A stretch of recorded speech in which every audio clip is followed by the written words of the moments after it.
As most of you will know, Indian immigrants arrived on the shores of the then British Guyana on the 5th of May, 1838, just over 179 years ago. The first ship, we call them the coolie ships, because they were coolies who were coming, they were laborers, that set sail from India, from Bharat Mata, was the ship Whitby, which sailed from Calcutta, or now Kolkata, on the 10th of January 1838. And 16 days later, the Hesperus sailed. Both arrived on the same day. The Whitby arrived early in the morning of the 5th of May, while the Hesperus arrived late into the night of the 5th, or very possibly very early in the morning of the 6th. But essentially they arrived on the same, within 24 hours of each other. And they brought the first set of Indian immigrants, mainly indentured laborers. There is a misconception that all of the Indians who came on the Whitby and the Hesperus were indentured laborers. This is not so. There is also a misconception that the total amount of Indian immigrants that came on the Whitby and the Hesperus was 396. This again is not so. This is just a subset. And this will be quickly explained to you as we go through the slides. So as you can see, it's glimpses of Indo-Guyanese history in 20 minutes. By me, I'm an executive member, founding executive member of what was then Indian Arrival Committee, and in 2015 the name was changed to the Indian Action Committee. Outside of being a member of the IAC, I am now in my 20th year as a lecturer at the University of Guyana Turkine campus in the Faculty of Technology, teaching geology, geological engineering, and civil engineering. But history is my hobby. It was my best subject ever when I went to Berbice High School. I had a distinction in it, probably 100%. Right? So here we go. First slide, please.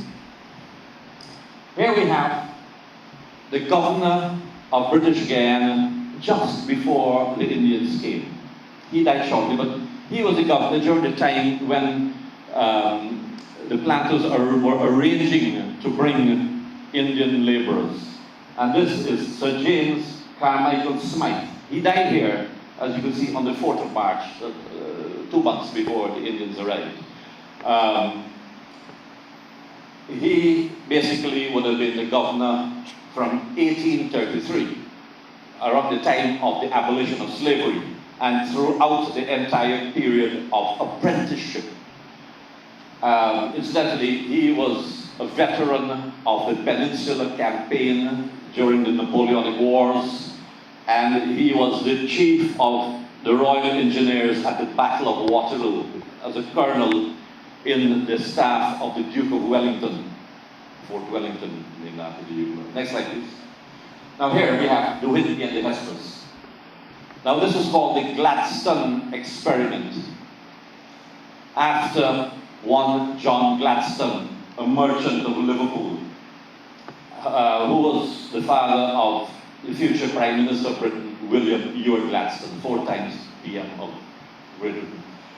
Now, when the Gladstone experiment began, 440 persons left India. The history books will tell you 437, but it's actually 440. The Whitby arrived on the morning of the 5th with 266 immigrants. You'll see the history books telling you all sorts of other strange numbers like 244 and 249. Those are incorrect. The coalition Hesperus arrived with 157. The Whitby coolies were allotted the plantations Highbury on the east bank of the Berbice River, Waterloo on the west coast of Berbice, and Bellevue on the west bank of the Demerara River. The Hesperus coolies were allotted the plantations Hope and the Vredestein on the west bank of the Demerara River, and at Anna on what was then called the Arabian coast, the Cyclical coast, or the Arabisi coast. So you could see that the original indentured laborers were distributed to all three counties of Guyana, or then British Guyana, because British Guyana became a united colony in 1831. So there you have Berbice, Demerara, and Essequibo having allotments. Next slide, please. And here we have John Gladstone, the man who began it, Sir John Gladstone. You can see he lived for very, very long. He was 87 years old when he died. And he was the former owner of plantations met in Mersor, Success, Hope, Vredestein, and Wales. But very early into the indentureship, he sold these estates. So by 1840, he didn't have any estates left. Next slide, please. Now, these are how the first laborers or the first immigrants were allotted. Highbury, 135.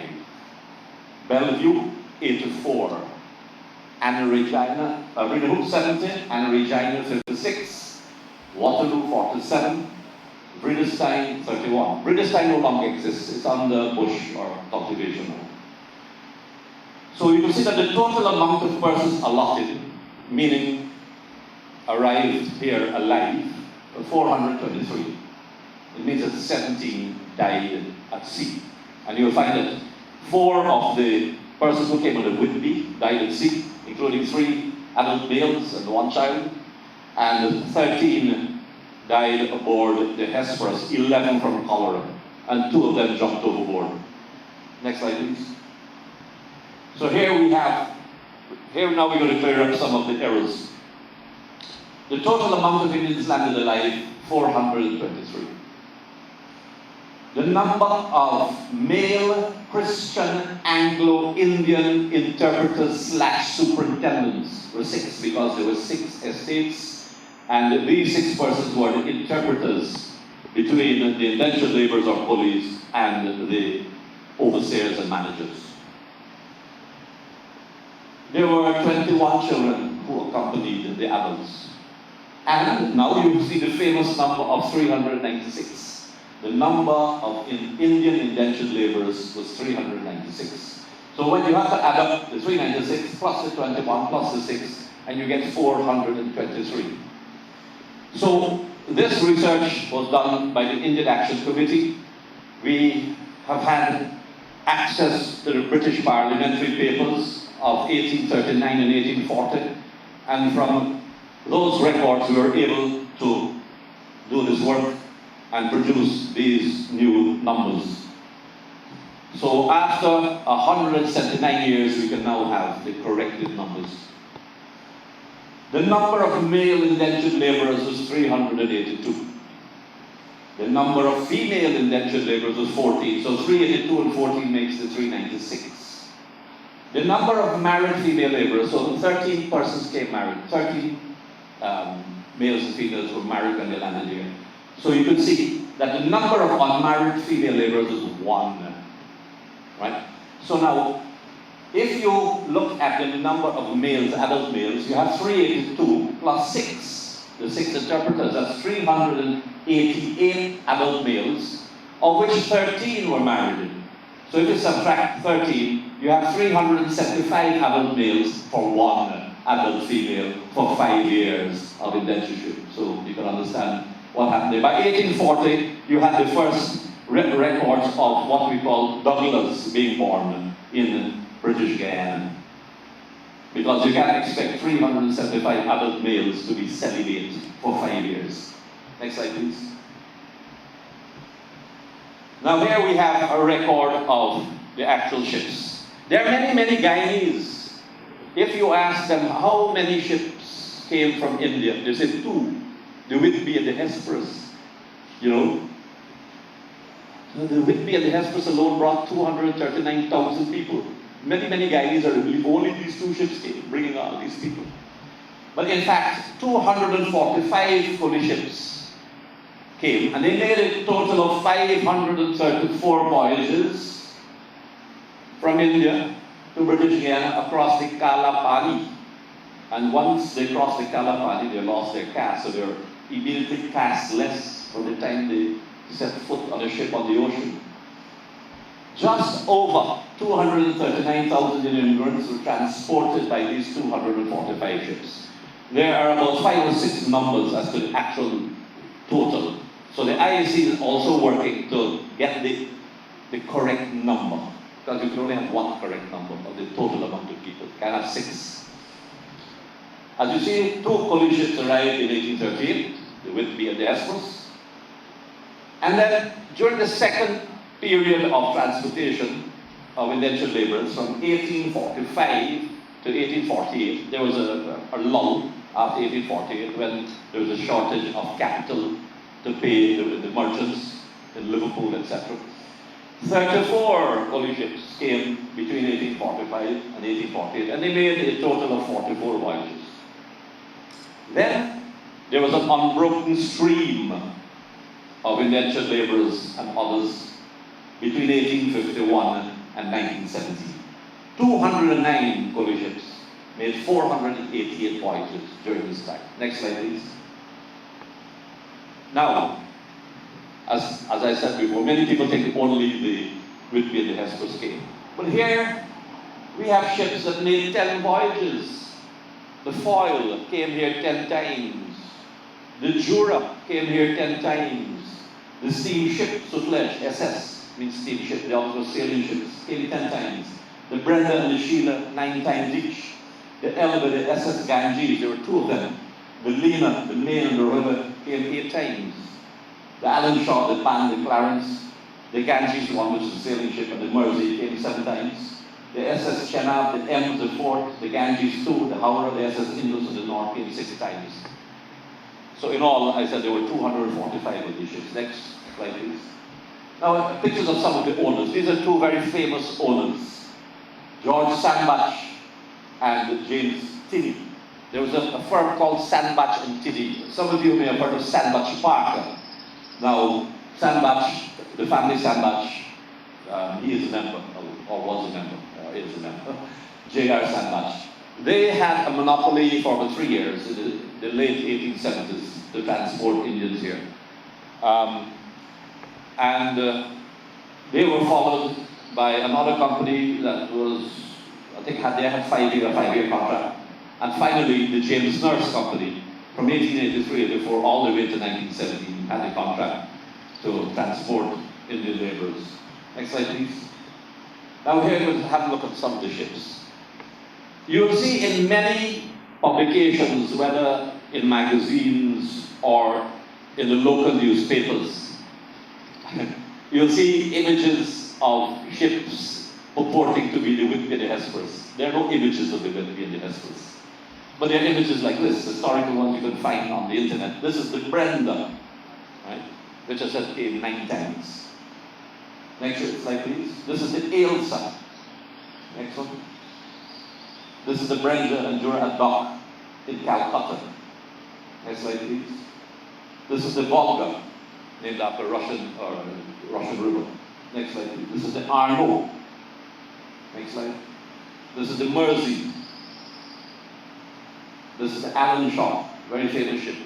This was considered to be the most beautiful of these collisions. Next slide, please. Now, this is Allenshaw. It was owned by the James Nurse line. It made 7 voyages to British Guiana. And you can see it was an iron sailing ship, 1,589 tons, 263 feet long. First came here in December 1884, last arrival in 1891, and then it was wrecked in 1893 in some reefs on the place. Next slide, please. Here's the Avon, and a few details of the Avon next. Again, owned by the Nurse Line. As I said, the Nurse Line had the monopoly between the sailing season 1884 until the last ship, the Ganges, arrived on the 18th of April 1917, 100 years ago. And this anniversary this September is one of the reasons we are having this symposium here today. Avon made 4 voyages between 1893 and 1900. Next slide, please. The police ship Moy, and you can see again owned by the famous Nurse Line, 4 voyages, iron ship, almost the same length as the other one. It came between the 1900, 1905, and then there's a very interesting note here. In February 1905, on the way to Liverpool from British Guyana, she disappeared at sea, never to be seen again. The Moy. Several ships, this was the hazard of being a sailor or somebody working a ship. You could disappear, never to be seen again, like in the Bermuda Triangle. Next slide, please. This is the SS Ganges 2. This is not the SS Ganges 1, which brought the last set of laborers in April 1970. But this was a return ship that repatriated Indians, especially in the 1920s and the 1930s.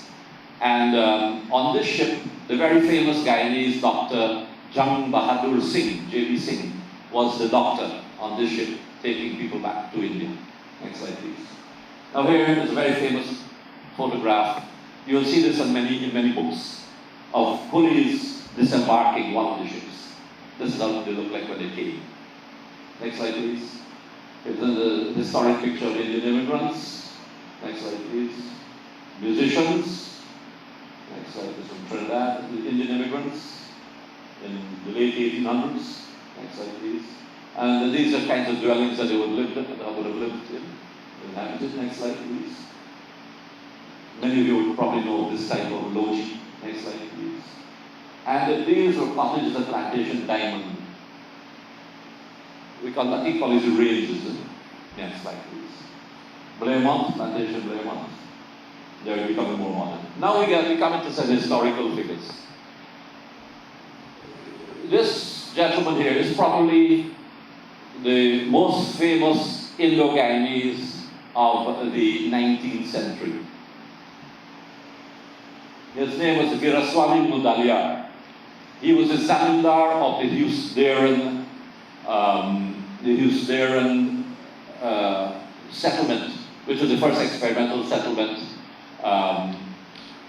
The land was given to Indians in lieu of return passages. So they wanted Indians to stay here. And Mudaliar was the zamindar. He was actually born here in Guyana. His parents came from India.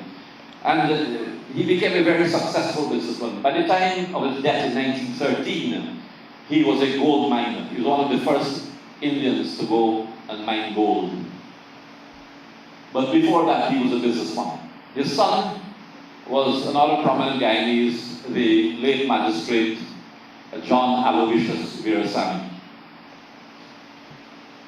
Next slide, please. Here we have one of the first millionaires of the then British Guyana. This is, I'm talking before the First World War. He was born in 1869, of Indian parentage. So he would be the first generation. Joshua Ramphel. Now here is one of Joshua Ramphel's cousins, Esther Mahadev and her children.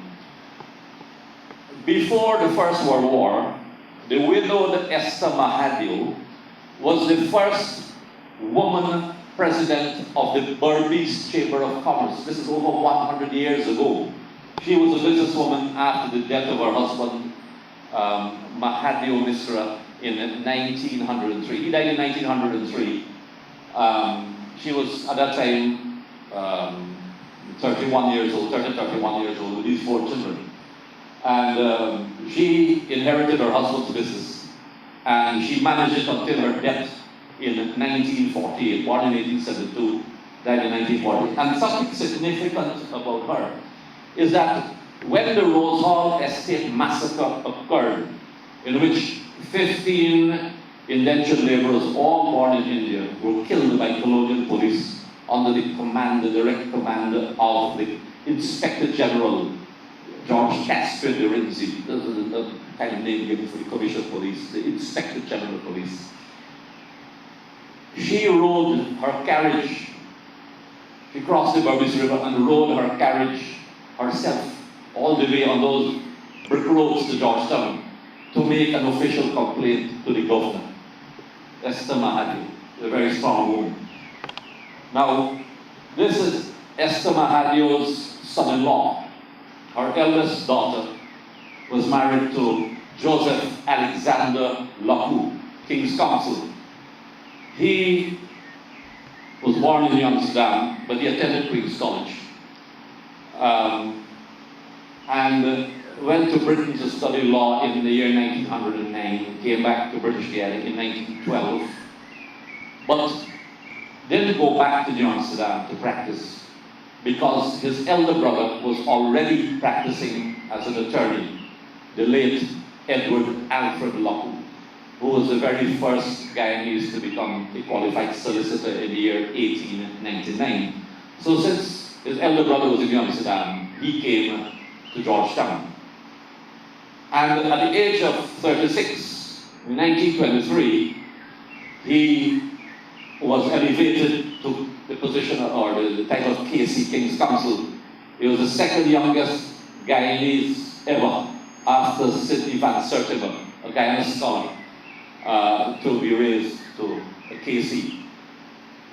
In his entire career, he defended 100 murderers, and he got off 98. The other two hung.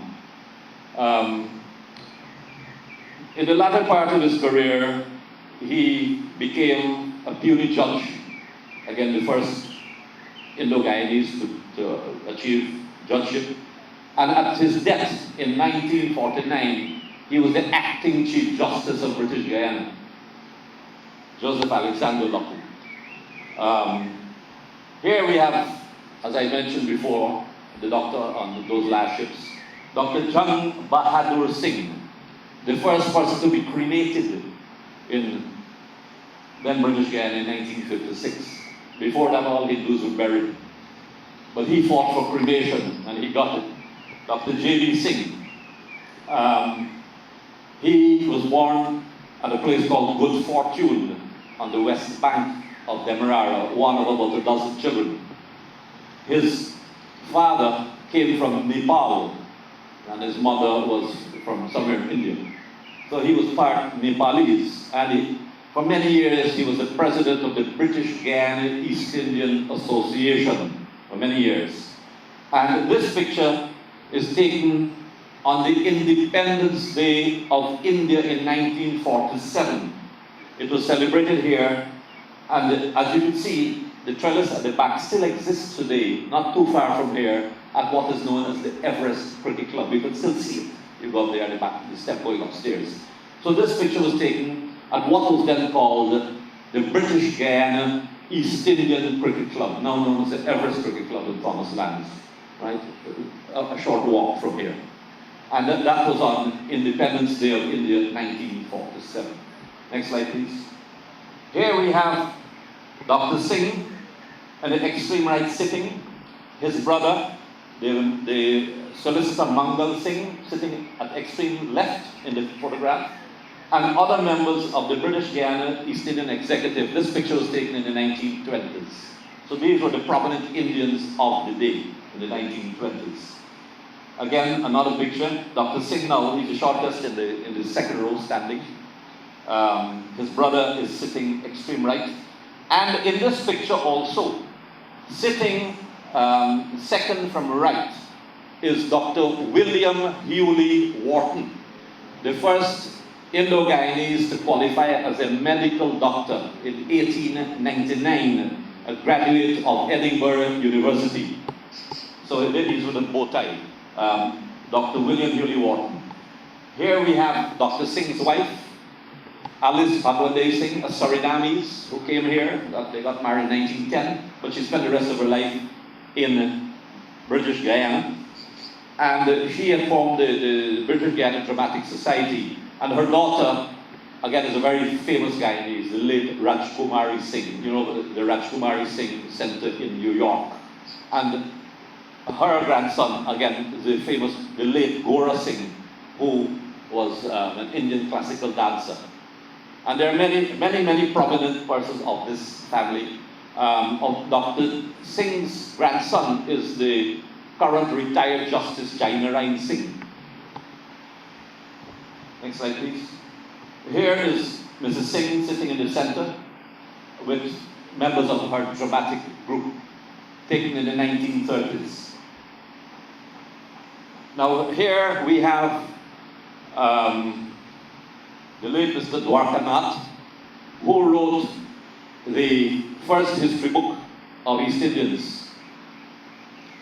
It was first published in the year 1950 and republished in 1970. He died in Britain. He worked most of his life with what was then called the Immigration Department, Mr. Dwarkanath. So many statistics that are even used today in 2017 are taken from his work. Next slide, please. Well, you know how to explain who these are. Next slide, please. Now here we have, again, on the Independence Day of India, in 1947, at what is now the Everest Cricket Ground, we have the executives of the British Guiana East Indian Association, and in the very center, you can see Dr. Jang Bahadur Singh, the president of the then British Guiana East Indian Association. Now, the youngest member of the BGEIA is sitting at extreme left. Can you identify him? Extreme left, way over there, is the youngest member then in 1947 of the British Guiana East Indian Association. Any of you can figure out who that is? That is Dr. Chetty Jagan. That time a member of the BGEIA. Next slide, please. During the famous suspension of the Constitution, I had to put this one in. Here was Dr. Alfred William Longley Savage, then Governor of British Guiana. Next slide, please. Now we go to some prominent pictures of some prominent Guyanese in very many fields. Still alive at the age of almost 89 is Sir Srinath Ramphal,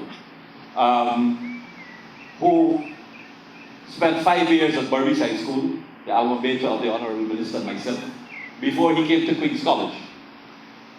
Next slide, please. The Angry God. Some of you must have heard of the Angry God, the most fair judge when I was a schoolboy. The criminals who appeared in front of him used to fall down from fear in his court. Mr. Justice Akbar Khan. He was known as, no one called him Akbar Khan, they call him the Angry God. Next slide, please. Well, here we have a famous couple, Mr. and Mrs. Edward Balkaran Bihari, and their bank is right behind us, the GBTI, across the road. And you have Naliko, Nafiko, and many other industries.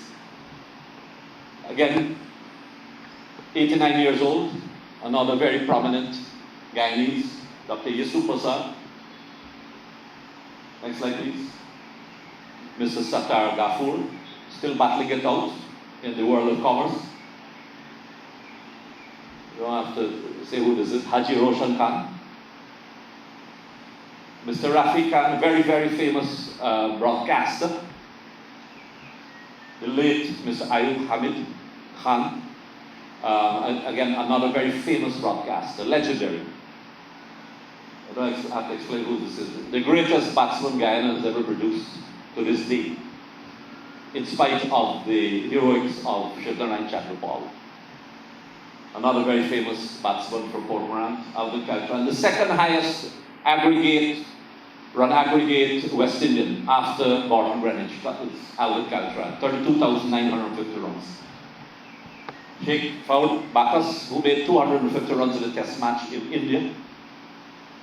Timur Mohammed, unfortunately, didn't make the test side, but a very, very good batsman. And of course, you know who this is. He's actually playing today against Yorkshire. Yorkshire batted yesterday, they're not out, so he may get some batting today. Now, some famous academics. Here we have Dr. Vasdeo Mangru, now in New York, has written many, many books. Dr. Vasdeo Mangru, that's one of them. Our most famous historian of Indo-Guyanese extracts. Right? Our Guyana's most famous historian is the late Dr. Walter Radhay. And then comes Dr. C. Charan. Another historian, the late Dr. Bisnath, who was a minister of government for many years. I think he was Minister of Education too. That's his PhD thesis. published, The Settlement of Indians in Guyana, 1890-1930. A Guyanese who died in Britain, Dr. C. Kumar, he wrote two very important books I think all Guyanese should read. This is one, Democratic Advance and Conflict Resolution in Post-Colonial Guyana. Every single Guyanese must read this book. Next slide, please. Very famous author, Peter Lakshmanan Kempadu, who wrote Guyana Boy, and so he's still alive. I believe he's now in his 90s, living in Britain. Minister of the Government, Guyana Scholar, Minister of Education, who unfortunately could not be here today. He wanted to be here. In addition to being a Guyana Scholar and Minister of Education, he is also a very famous off-spin bowler, played for Cambridge University. The late Miss Radhay Das, tragic poet, died young. She was a member of the National Service. She was also a beauty queen, a Miss Diwan. Writer and poet, author and poet, Mrs. Cyril Gabidine, a professor at the University of Toronto, from Berbice. Sister Ryan Persaud, another, I think a winner of the Guyana Prize, the brother of Pitamba Persaud, who I expected to see here today. Dr. Chiromani Biswandayal, another prominent writer, I think now in Fiji, has written many books. Next slide, please. Ruplan Monar, who is known by his friends as Professor Bulbulu, another famous writer. Well, I don't have to explain who this is. The record winner of the Guyana Prize, I think on 5 occasions he has won the Guyana Prize for Literature. Professor Dr. David Gabidine, a New Amsterdamer like myself, went to Ryman-Zervin, Dublin School, then went to Queen's College and then migrated. PhD from Cambridge University. Dr. Narmala Shucharan in the States. She is the sister of Mr. Justice Darshan Ramdani of the High Court of Grenada and sister of former magistrate Hemant Ramdani of Guyana. Harishchandra Kemraj, a winner of the Guyana Prize. Another winner of the Guyana Prize, you know him, and you all recognize this gentleman here, the current Prime Minister. With his book, Henry Stewart, Mrs. Ryan Shaw, author of 3 books, working on our fort. Next slide, please. Mr. Khalil Rahman Ali from West Coast, Demerara, now living in Britain, who has now written his 3rd book, and they all deal with the Indian experience in British Guyana from indenture to the present. What is called the Domino Masters or something. Here we have Mr. Ruben Lachman Singh of West Coast Berbice, part of the famous Lachman Singh family, many of them in the pharmacy business. He took up writing at a young age of 80. He has now written 2 books. He played competitive cricket to the age of 77 in Canada with hardball, and was very agile. When you see him, he looks like 50 years old, and he's about 85. He still, still plays some bumper ball. A very famous Guyanese resident in the United States, Mrs. Gaitra Bahadur, with her very famous book, came out a few years ago, Koli Woman, The Odyssey of Indenture. And basically, as I said, these are a few glimpses. If I were to go into the whole history, it will take till next year. But in time to come, I'll make some additions. So, Shukriya, Dhanyawad, thank you for looking at these brief glimpses.